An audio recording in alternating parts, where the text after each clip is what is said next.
Hi, I'm Brian McLachlan and this is Deep Thought Balloon, little videos about comic stories, pop culture, and other stuff. Let's get into the wild and weird world of power-ups.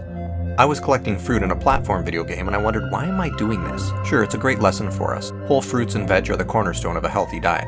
But why are they in a side-scroller? Then I thought back to probably the first video game I ever played, which was Pac Man. In case you don't know, Pac Man is a game where you play a hungry yellow puck that gobbles up dots, power pellets, and fruit while trying to escape ghosts, who for some reason can't go through walls, even though that's a quintessential ghost power. It would be like playing a game with vampires who can't reach you because you're too high up in a belfry. Anyways, Pac Man was a coin-operated arcade game. Creator Toru Iwatani was inspired to have Pac Man gobble up fruit because of another coin-operated machine, one-arm bandits. Yep, slot machines where you hope to line up a combination of images that are often fruits in order to get a payout of more money than you put in. Aha, mystery solved. It's all an homage to Pac Man paying homage to slot machines. But why do slot machines have fruit?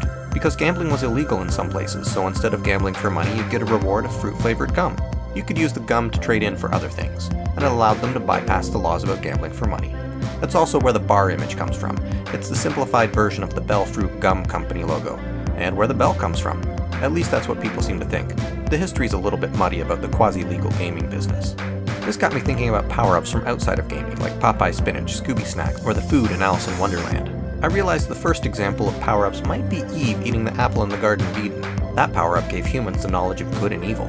What's so backwards about the way people see that story is that people blame Eve for ruining things, and say that it's mankind's original sin. Very sexist.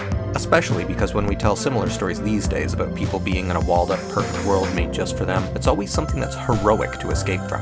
Whether it's Neo in the Matrix or Batman hooked up to a Mad Hatter mind control device, we want to see our heroes gain knowledge that their perfect world isn't so perfect, and break free into the real world in pursuit of truth. Red pill or forbidden fruit, it seems like the same thing to me.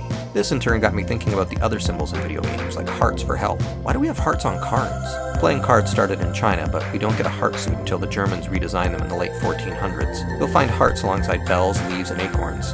The idea of courtly love had been in full swing for the previous few centuries in Germany, writing songs and poems to Frau Lin, an embodiment of passionate love, so it makes sense that they'd associate hearts with kings, queens, and knaves. Knaves were like servants, and German decks had an Obermann and an Untermann, like an officer and a foot servant.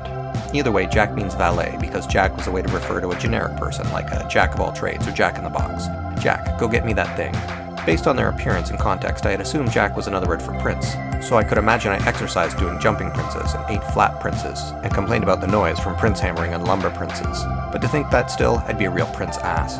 The art on Jack cards seemed odd to me. A lot of old jacks or valets were armed with pole arms, which is probably what the jack of diamonds and clubs are supposed to have. These are very stylized, spiky sticks that look like the artist was copying other artists' versions without knowing exactly what a real halberd or glaive guisarme looked like. The Jack of Hearts looks like he heard the pen is mightier than the sword, so he armed himself with a quill and axe just to be safe. No swords for him. The weirdest one to me is the Jack of Spades. I couldn't figure out what he had, some sort of lollipop or pretzel? I looked at some of the old valet and Untermann cards to see if I could find any predecessor. I found pipes, letters, some sort of narrow pyramid power crystal thing, musical instruments for the spade-like leaf knaves. Could it be a flute or a drumstick? Nah. But if we look at other Jacks of Spades and leaves, it looks like he has the hilt of a sword in his hand. It could be an ornate hilt. But when I look at the Jack of Clubs, I saw them holding some sort of heraldic symbol on a rope with a feather. The feather went to the Jack of Hearts, whose predecessors often had notes and scrolls, so a quill made sense. That twisted cable shape on the top left looks a lot like what the Jack of Spades is holding. Maybe it's that. I don't know. I don't want to harp on these cards for not looking right though. It's just interesting to figure out how they are the way they are. I like to use playing cards as an example of how updating graphics to be more realistic doesn't make the game more fun. I mean, it can give you something more interesting to look at when you're waiting for your turn, and having different decks is fun, but it's not really a game changer. Anyways, I'm lost on a tangent here. Back to video game power-ups. Link's health bars is made up of hearts, but why hearts? Hearts and health go hand in hand, sure. But could it go a step further?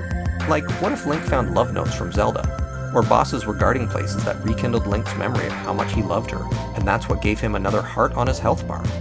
That's why he's on this quest, right?